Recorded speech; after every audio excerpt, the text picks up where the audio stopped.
Ano ba yung mga exercises na pwede natin gawin para mas matutunan natin yung clutch control?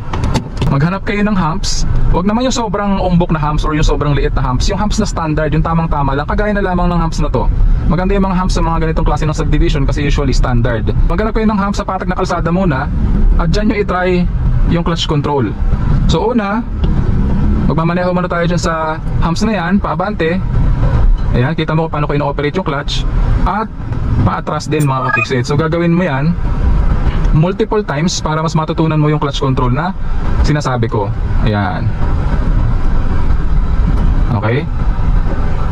Pag nasanay ka na sa ganyan, yung pagmamaneho sa humps ng dire-diretso, paabante tsaka paatras, gawin mo naman yung ihihinto mo yung gulong bago pa yung humps. Ayan. Tapos saka ka magparangkada over the humps. Ayan. Ayan, kita mo kung paano ko ino-operate yung clutch. Iba pa natin mga pedal.